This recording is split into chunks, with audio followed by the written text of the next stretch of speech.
Okay, I think we'll get started. So good afternoon and welcome to this session. This is the session Using EMET to Disable EMET. And our speakers today are Abdulela Al-Sakhil and Raghav Pandey. We are in room South Seas ABE, so if this isn't the session you're expecting to hear, you're in the wrong room.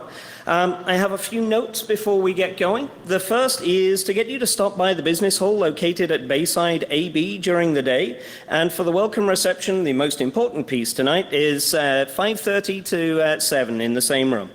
The Black Hat Arsenal is on the Palm Foyer on level 3, and you can join us for the Pony Awards in the Mandalay Bay BCD at 6:30 this evening. So just as a quick reminder, if I can get you to put your phones on vibrate, I know that's a lot more fun, but if we can just avoid interrupting the session. And without further ado, take it away. Thank you. Hello, everyone. My name is Abdulela Al-Sakhil, as he said, and my colleague here is Raghav Pandey. We are from FireEye company. We will be introducing a new technique to disable EMET using EMET. So I cannot see from here. Can you handle the slides here? Yeah, sure. Go ahead. So I'm a consultant at Mandiant, Saudi Arabia Riyadh office. I used to work as an embedded software developer for some local company in Saudi Arabia. My current research focus is endpoint security systems, things like EMET. Done. My friend here is Raghav Pandey. He's a researcher at FireEye Bangalore office. He is working on the embedded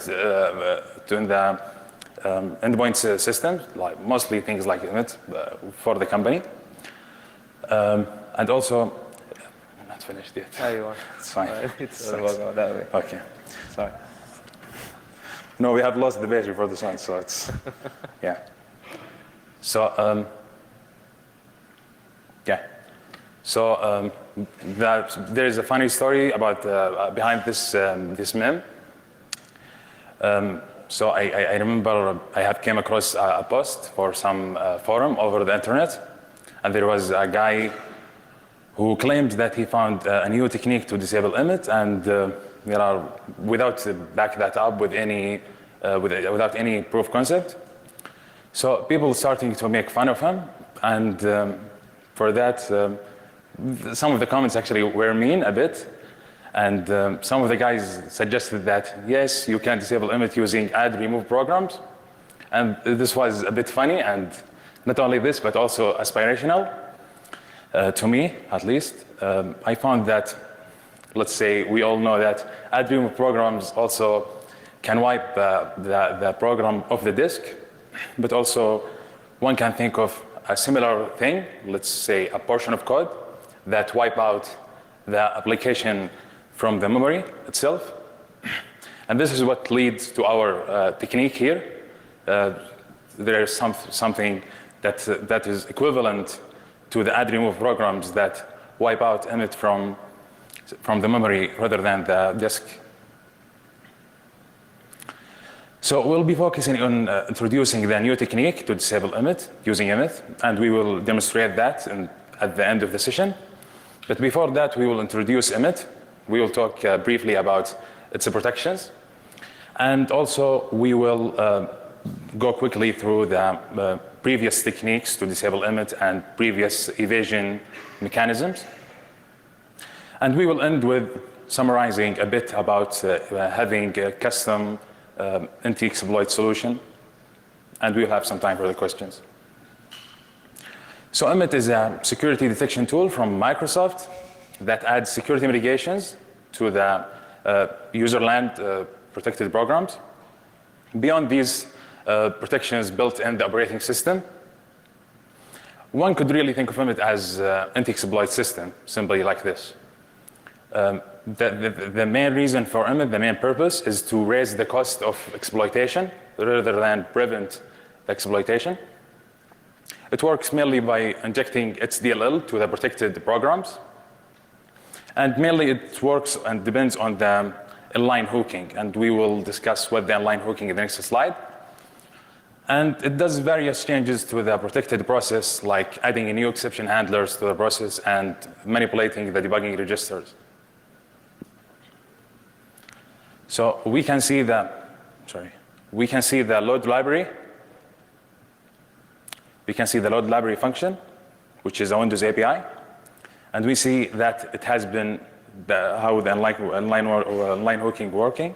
We can see that there is a detour at the top of this function. This detour is merely a jump to the detouring functions. So we see the detouring function in here on the right side. This is where EMET implements its protection.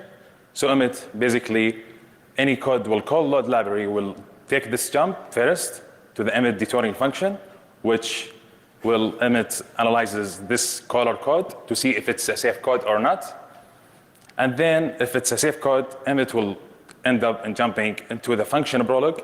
So this function at the right bottom corner, it's the original prologue for the load library. At the end of this, there is the jump which gets back to execute the rest of the load library function. And this is how the inline hooking is working for EMET. Sorry. So we'll talk a bit about EMET protections briefly, because some of the audience may not be familiar with EMET. So EMET comes to enforce some of the protections, like the SEH OP, which is the structured exception handling overwrite protection, and the DIP, the famous DIP, data execution prevention, and we have the ASLR also. So all of these, EMET can enforce them, no matter the underlying system, and no matter whether the protected application has the module have been compiled with these options or not. It doesn't really matter, because EMET will enforce these protections. Also, EMET prevent the famous allocations, type of allocations in exploits, like null page allocation and the heap spraying. Also, EMET gives an important feature, which is the EAF. This feature meant to detect the shellcodes, typical shellcodes like Metasploit shellcode, which iterates over in the exported address table of modules like kernel 32 and kernel base and NTDLL. So EMET implements the debugging register, and it uses them to place a hardware breakpoint on the exported table on these modules to see if there is any thread tries to access this exported table. And when this happens, it stops this thread and it will analyze whether if it's a safe code or not. Also, EMET imported an important protections against the ROB attacks, the return-oriented programming attacks, from RobGuard project. So some of these protections, like memory protection checks, which gives additional monitoring to the critical Windows APIs, like virtual protect, which could be used to mark the stack as executable and to bypass DIB. Caller check, which can be used to detect any Windows API gets called with call instruction rather than in jump instruction or return instruction rather than call instruction. Also, it detects the stack pivoting. And it has another feature, which is the simulate execution flow. And this feature emits when it returns from a critical Windows API, it manipulates the ESP, the stack register, and it will see if it's it will simulate, and it will see if this is a context of ROB gadgets to detect if it's a ROB attack.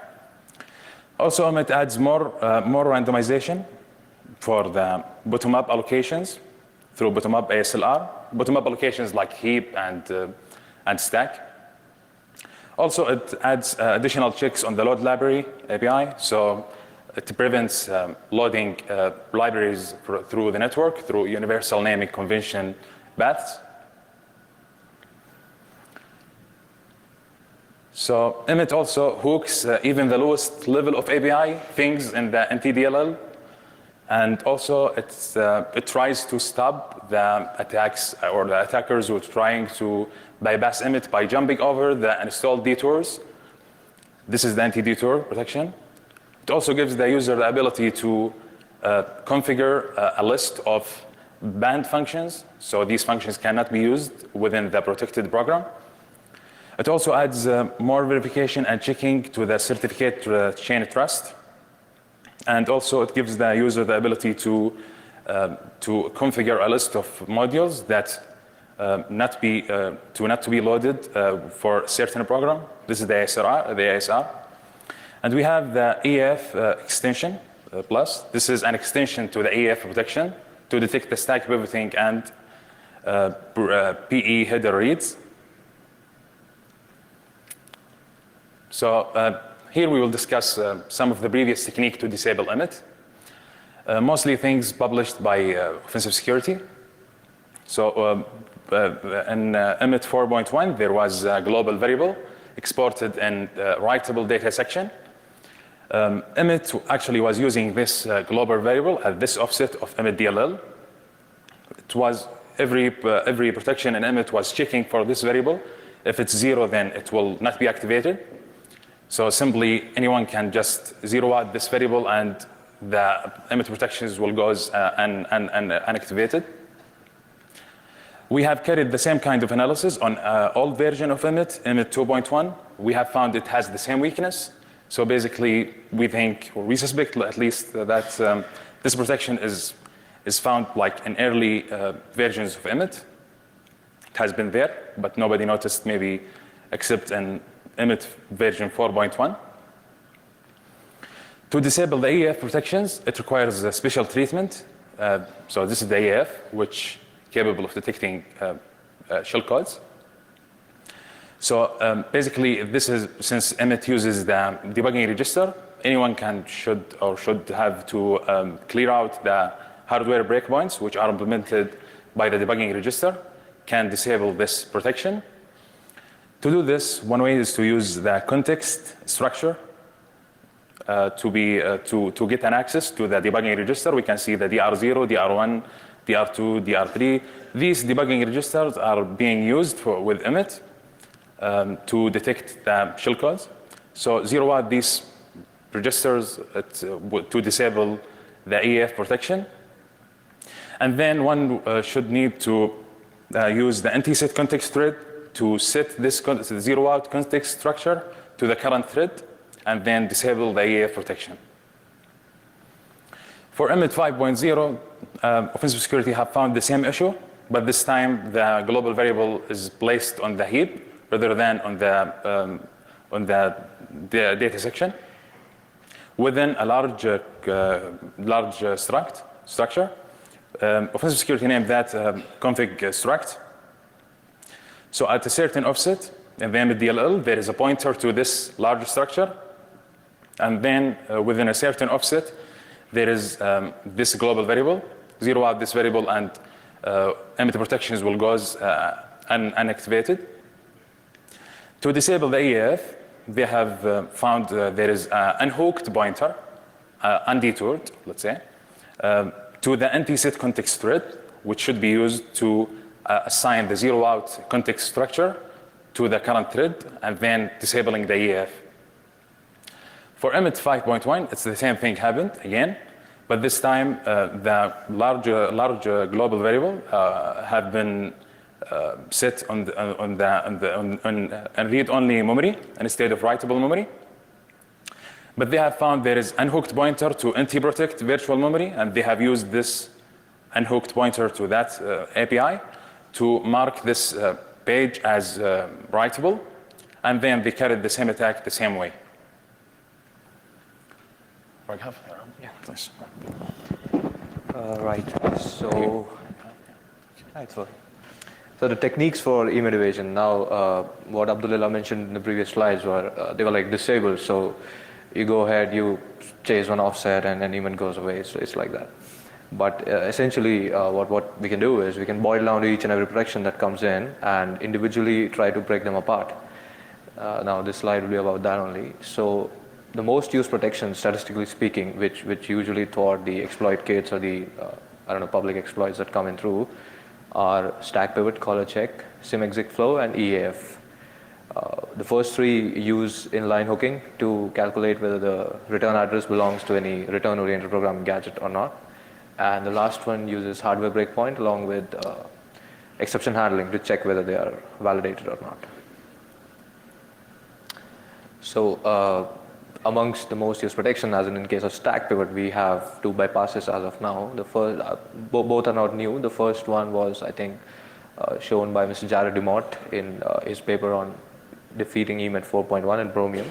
And the second one was, which we found in the wild in Operation Clandestine Wolf, which FireEye discovered, the usage of custom class to eventually make sure that stack pivot check fails out. So the way the stack pivot check works is when you pivot from a normal exploit, so you have to convert the stack pointer to make sure that it points towards a controlled region in heap. So the stack pointer will be differentiated and it won't be lying in the region that stays in thread environmental block, which is the stack's upper limit and lower limit upon the initial thread creation.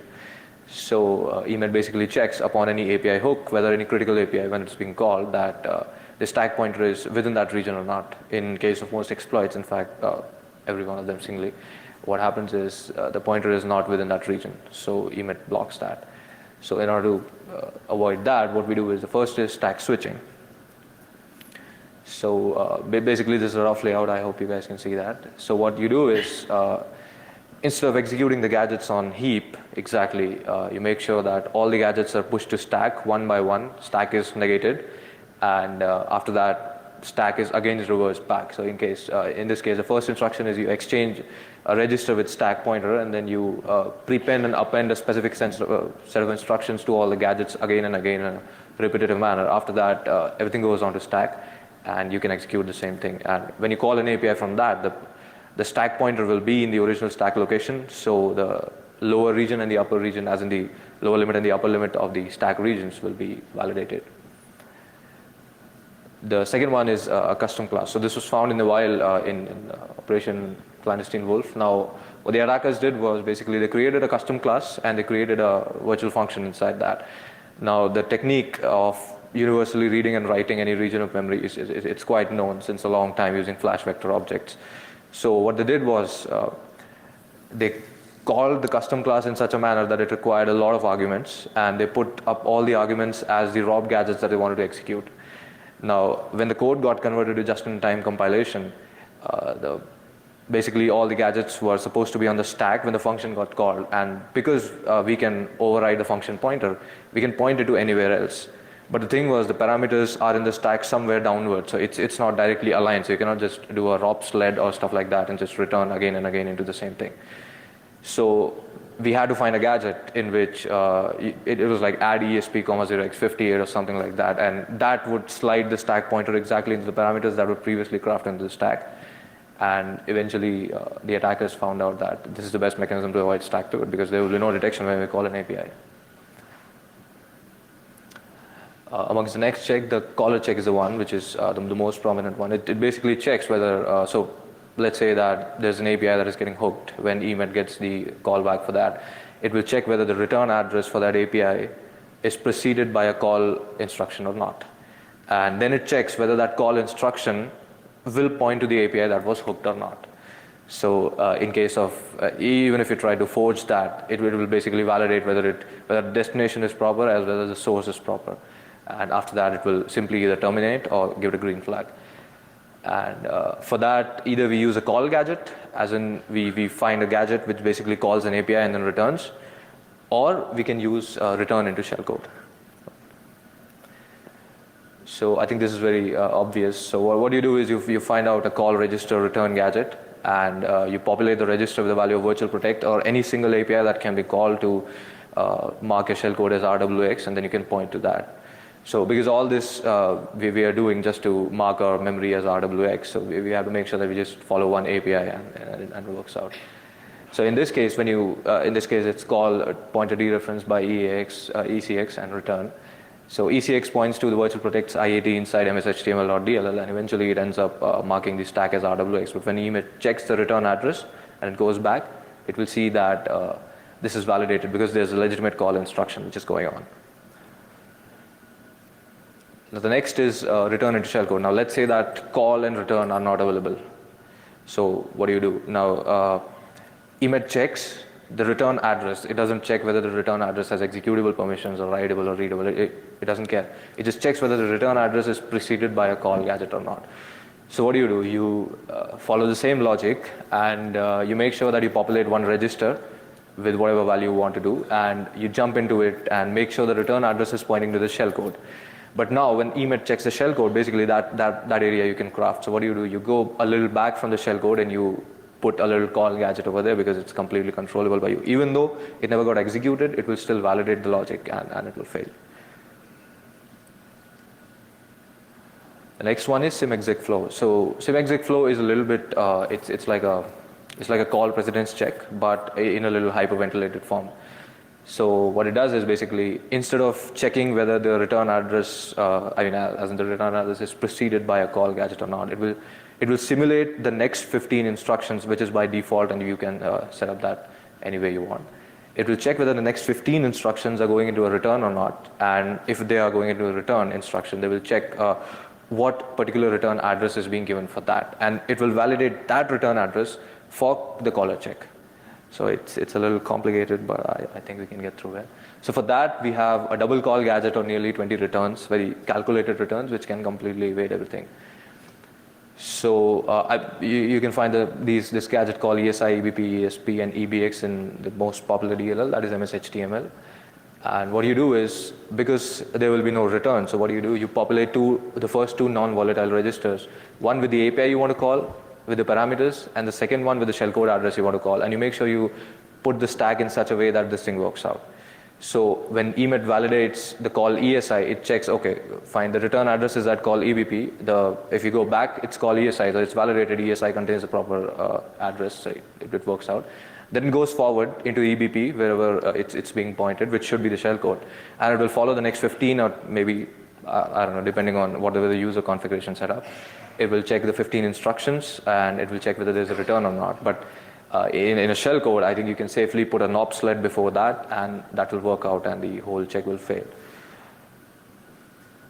The next is 20 return instructions. Now, finding a double call is very hard. It's not that easy. So the next approach, actually, we have seen this in the wild being used by, I think, Operation Clandestine Wolf itself. Yeah, I think so. So what they were doing was they would put up the virtual protect address inside a register, call it normally, and then make sure that the call that they do is done properly, as in this case it was call EX and return. And what they will do is, when you have to supply the return address after the API address in which you return into through the ROB gadgets, you put the return address as the return that is after call EX. And you make sure that you call the same thing like 15 to 20 times after that. So what eventually happens is, when virtual protect gets called, the return address is pointing to the return in call EX, return. So if you go back, you will see a call every time EMET tries to validate the logic. And by the time you hit 20 instructions, I think the buffer will expire. So at that time, this thing works out very nicely. So the next is EAF. So EAF is basically export address table filtering. What it does is it will put up a hardware breakpoint on a very specific set of addresses, and it will check whether the address is being violated for read access, and it will check whether that thing is coming from a loaded module or not. So let's say that it has put the breakpoint on kernel base, kernel 32 and NDDLL's export address table. And the moment that access violation hits, because the shellcode has to grab the addresses from the export address of any loaded DLL, once they do that, the exception hits, and the context structure points to EIP, which should be the instruction pointer. That obviously will, in most cases, it will always belong to a region which is not the part of any loaded module. And EMET does the checking using PEB, so that is how it validates. And this usually filters out most of the Metasploit shellcodes, unless you have tampered with the shellcode generation mechanism. So for this, we have two evasions. One would be modifying the PEB. So what do? Basically, you can violate as much as you want, but we can play around the detection logic that EMET creates. So what we do is we use the PEB to find out the first loaded module. That should be the executable section. And let's say the executable module is Internet Explorer's own BE image. Now you try to find that, and you start reading the first 1000 bytes. That should be the first page. And you take the current instruction pointer, you go back 1000 bytes and you start writing the same thing again. After that, you go and alter the PEB to make sure that the original image base address is not pointing to where it was supposed to be, and it's now pointing to your shellcode minus 1000.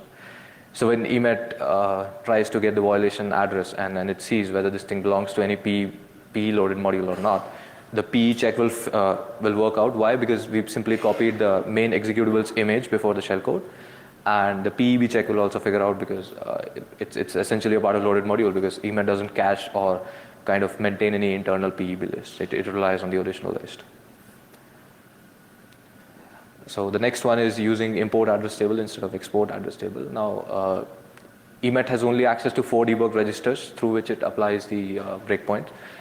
So it can put export address filtering on maybe 4 DLLs, but at the end of the day, if you're using the import address table of another DLL, which is kind of pointing to kernel 32 or let's say kernel base or even NTDLL, you can figure out some API addresses which can be useful later on, and the EAF check will not trigger. So this we have seen in the while attackers using MSVCRT and user32's import address table, and they kind of grab the address of get procedural address inside kernel 32, and from that they grab the address of whatever they want and then they call it. Because the EAF logic doesn't apply for inline hooking, it has to apply only on the hardware breakpoint. You can call whatever API you want after you have shellcode execution, and EMET will be completely evaded because of that. All right, so the next is targeted evasion. Now let's say that individually reversing each and every protection, trying to figure out bypasses it's a little tidy. I mean, it's too hard of a task to achieve in a very less time. So rather than that, and if you think about any attacker who doesn't have much resources, who can understand this kind of stuff, they can simply look for EMET and figure out a way to evade that. Now the problem with this approach is it's very product specific. If EMET is not there, it will not work, and the failure chances are high. So it's similar to the disabled version, in which you find an offset and you terminate it and you put 0 over there. Because even in that case, if EMET doesn't exist, that offset doesn't exist, and the application will crash. So, and the advantages are it's very easy to deploy, it's very easy to find, to be honest, and it's basically a hook evasion using return-oriented programming. So, go forward. So assumptions are obviously that we have all the DEP evasion APIs like protect virtual memory, virtual protect EX, and etc. Or we can do cross-process tampering using write process memory, or we can do a one-shot DLL load from load library. So as long as we can call one single API, we can put in every effort that we want. Obviously, we can call multiple APIs, but it's good to make sure that the chain is as minimalistic as possible. So so basically the approach is you find the API address and there will be a detoured hook over there, and you can check whether the function prologue is reachable from the detoured hook, and if there is a way to calculate the exact address to where you have to jump instead of to where you don't have to jump, we can jump to the saved prologue and we can completely evade all the hooks and it will return back again. So I think Abdullah mentioned something like this before for load library. Now if you look at the same thing in virtual protect, what happens is basically this is the address for the API, and this is the D word for the offset. If you add to this address, you will reach this address. That is how a relative jump works. Now, through ROP gadgets, we can obviously dereference a pointer, we can add, we can subtract. That is, it's very common. So what we do is we take this address, we add 1 and we take this address, we add both to the API and then we add 26 to this.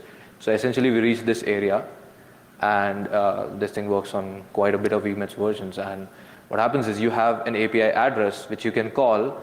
It has a complete original prologue which was overwritten by EMET, and it also contains a jump which will go back and then complete the whole simulation of the API. So basically this is an example of the chain required.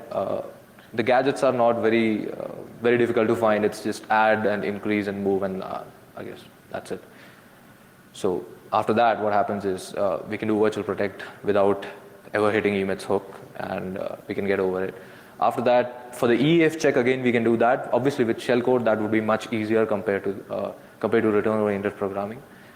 And if the possible chance of failure is it's very vital. Maybe somebody can use a little bit of conditional return-oriented programming to make sure that even though this fails, the application should not crash and it should exploit normally.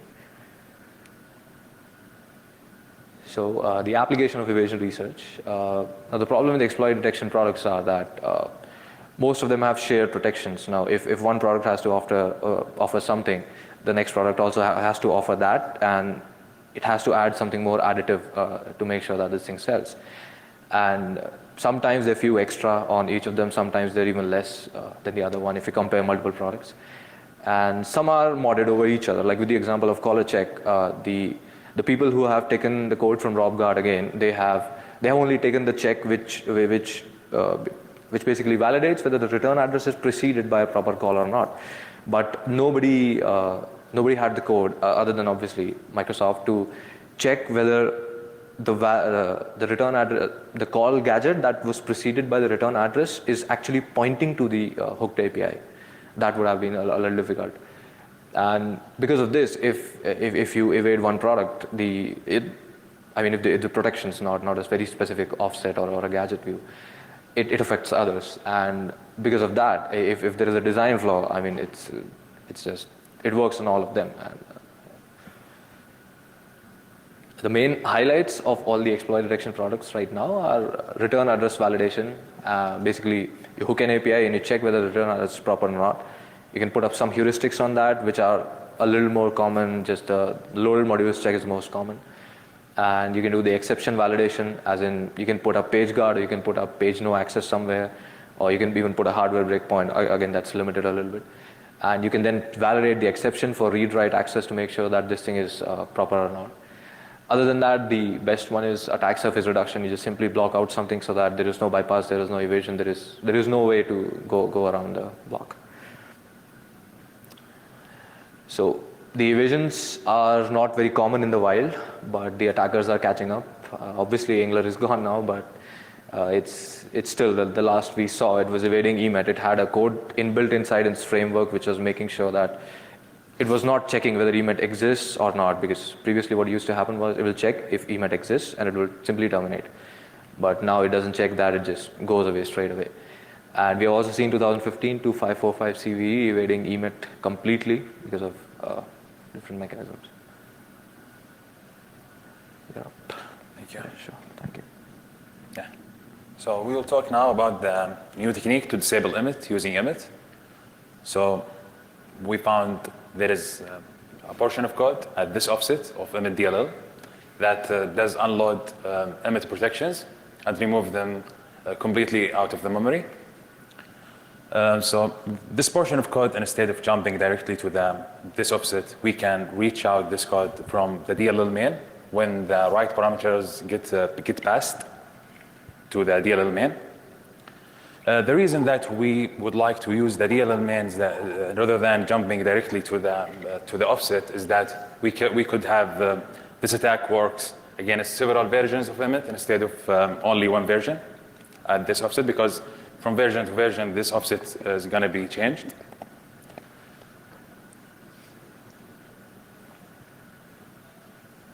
So for just a refreshment about on the DLL main prototype. So the first parameter takes the base address of the DLL, which is the EMET DLL. The second and third parameter should be 0. The second parameter for DLL process detach. So this gives this gives the DLL process detach signal to the DLL main for the DLL to be unloaded. Also, the reserved, which is the third parameter, should be 0 or null. To get the base address of EMET DLL, we have used the get module handle API, which is unhooked by EMET because it's not being considered as a critical API. So this is an important portion of unloading code in EMET. We can see that it zero out some of the variable because after EMET gets unloaded out of the memory, these values are not going to be needed because this values has been unloaded. And there is a call on the left side to a function which does the actual batch, the hot batching in the memory. So it will remove out the installed hooks within these hooked APIs or detoured APIs. There are several data structures have been used within this unloading code. Actually, there are 3 of them. We'll discuss 2 here. So EMET used this representation to represent the detoured APIs, the Windows detoured APIs, as a linked list of data structures. So this unloading hook, unloading code will loop through these data structure, linked list. For the detoured API data structure, there is a variable to show if it's active or not. Then there is a pointer to the second data structure, which gives more details about this detoured API. And there is the third pointer, which is just take you to the next node in this linked list.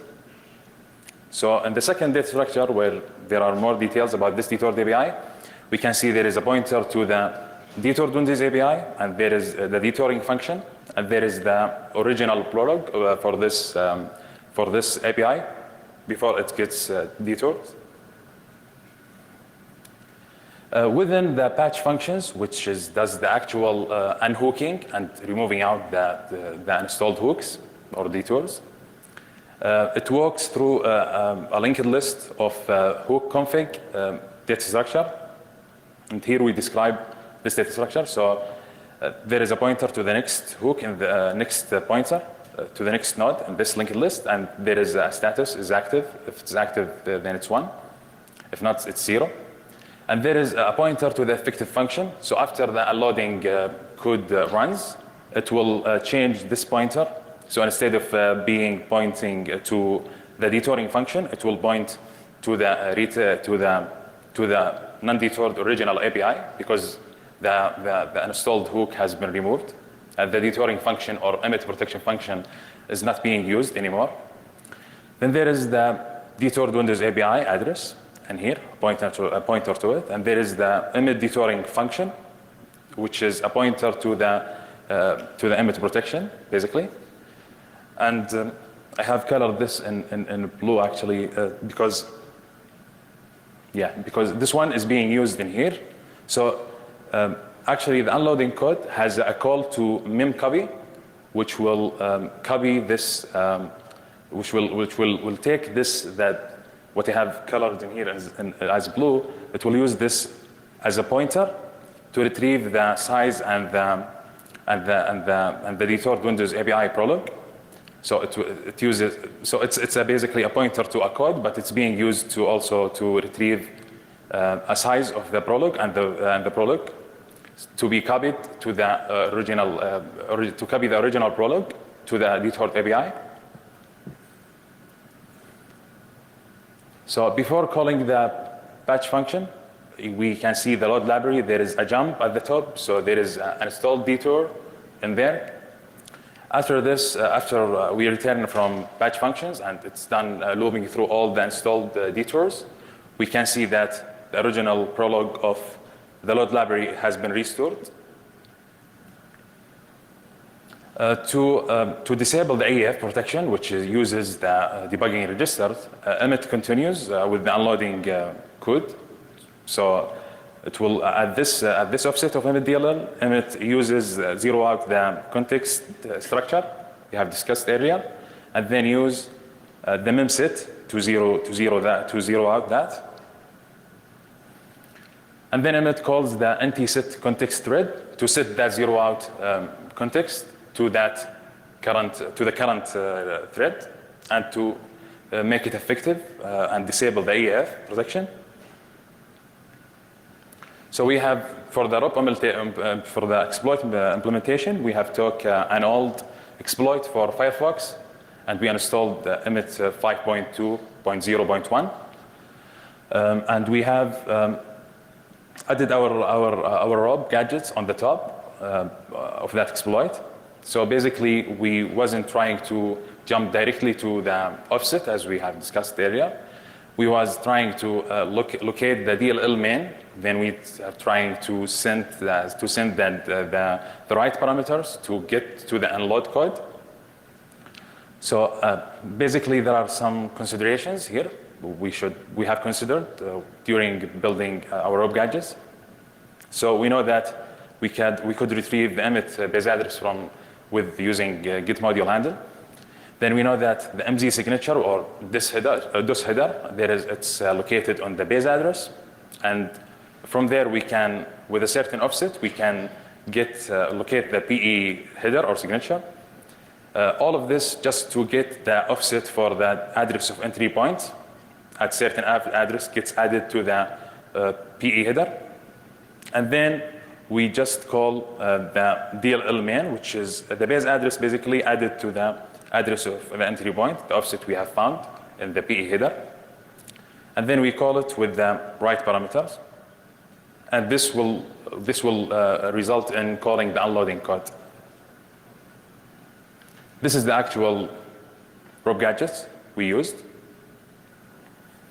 which have been described in the previous slides, so no need to go through them entirely. So the advantages that this technique gives is that it's easy. You can see that it's straightforward rope gadgets, and it's reliable. Nothing can be more reliable than having EMET unloading, disabling itself. And it write once and exploit everywhere. So it works for EMET, different versions of EMET actually, because we are utilizing the DLL main instead of just jumping to a certain offset. And it also, there is no special treatment for the EAF protections and the EAF plus, because EMET will continue with the unloading code and will disable them off.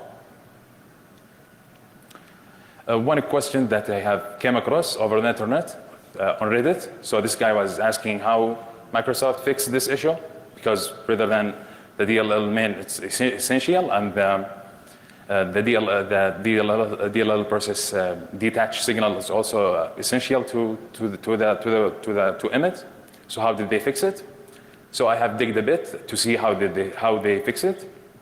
So additional checks have been added to the DLL main. So it's no longer that just providing these parameters to the DLL main will take you to the unloading process, to the unloading function, sorry. Also, I have found that unloading code is still there at different offset of EMET DLL. The detoured API structure and the hook config structure that we discussed still exist, but they are ineffective because of the fix. So the actual fix was to pivoting this pointer, which was being used in the previous version of EMET, to retrieve the address and the size of the original prolog. So right now it points to the hook address and the size of that hook.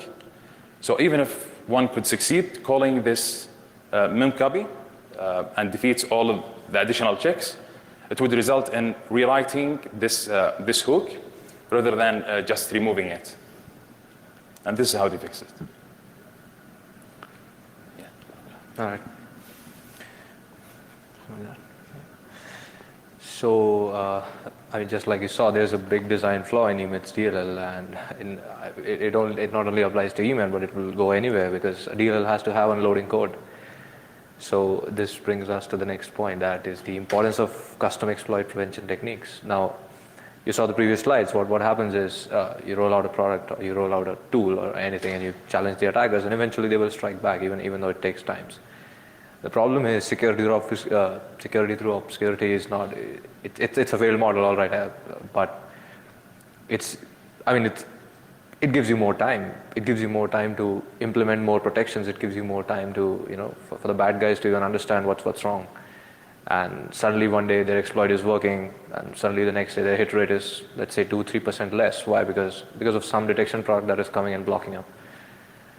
So it's always more advantageous to have multiple protections, and it's even better to have a custom one, because eventually you'll realize that if you use something which is public, everybody has access to that, everybody has a code for that, and reverse engineering simple tricks and all the protections and trying to find out bypasses, it's a little difficult, but it's still true. And other than that, evading very simple hooks and like leaving out the exception handlers or using something else, because ultimately the detection technology over here revolves around that. And if we don't do that, essentially it gives us we are kind of on a back foot for that. Not only does it gives us more advantage, but it's more effective telemetry. You have 3 products, and we had the sample in FireEye for Angler exploit for CV 2015-2545. Yeah, all of those evaded EMET, but some other detection product eventually caught it, and that is how we found it, because there is no other way you can find out how it works. Because if one is failing and the other is catching, it's a good thing. So I think that's it. So we have the acknowledgements. Thanks to our colleagues who helped us in figuring out this stuff. And you have the demo, right? Yeah. All right, go ahead. So Abdullah will show you the demo on the event stuff.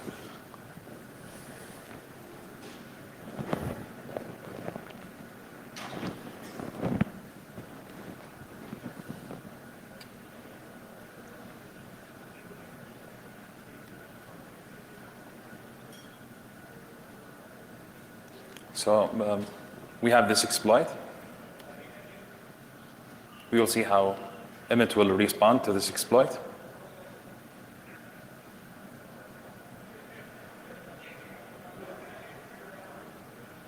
We see that EMET detected the stack pivoting in this exploit.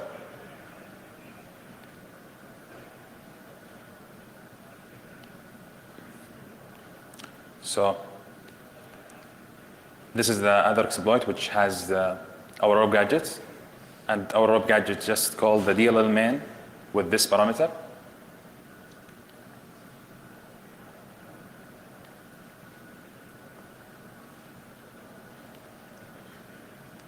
Let's walk through this in action in the debugger.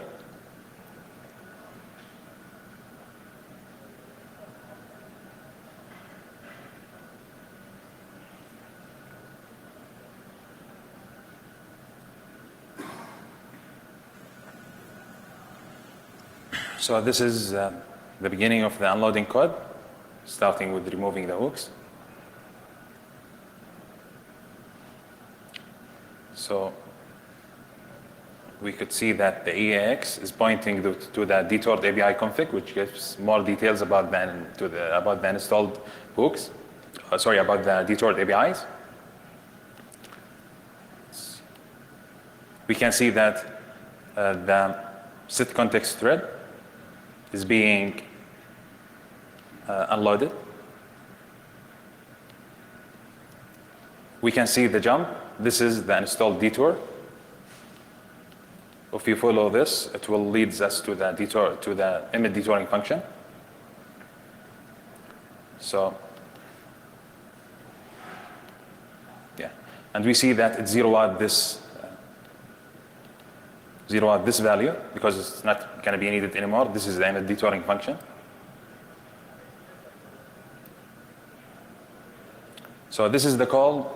We have jumped over all the installed detours. We will go to the batch function to see how the patching for to patch out the installed detours.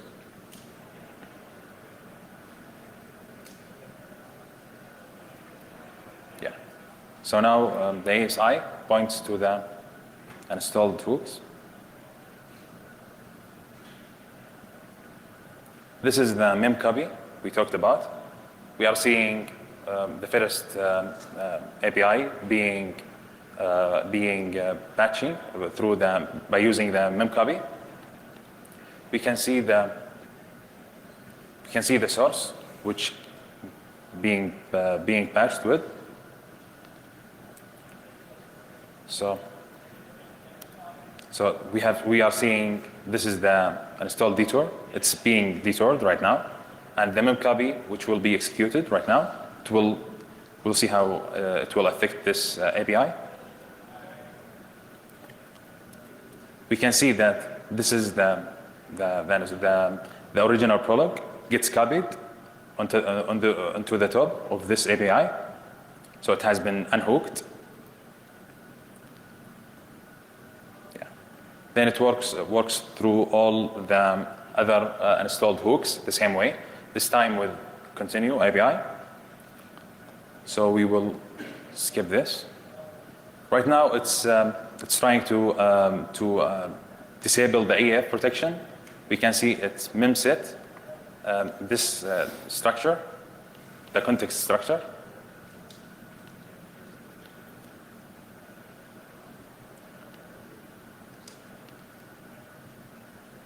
Zero out everything, and then calls indirect call to set context thread with this context, and you can see the FFFE at the end. This is the current thread. These are the parameters to set context thread, which will disable the EAF protection. You can see this is the context structure, has been zero out.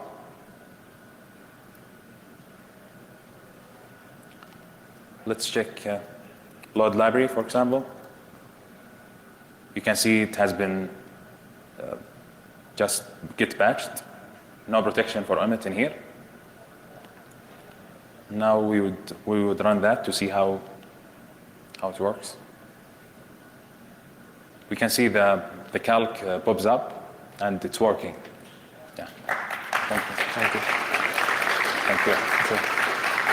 Time up. Thank you, guys. So I think we are ready for the questions. If there is time. Yeah.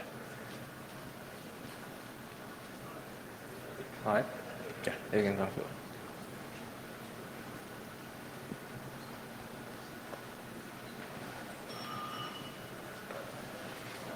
Excellent, thank you. And if anybody has any questions, we'll be down here, but we'll need Yes, to we'll be here. make room for the next going anyway. speaker. So thank you. Thank you. Thank you for attending. Thank you.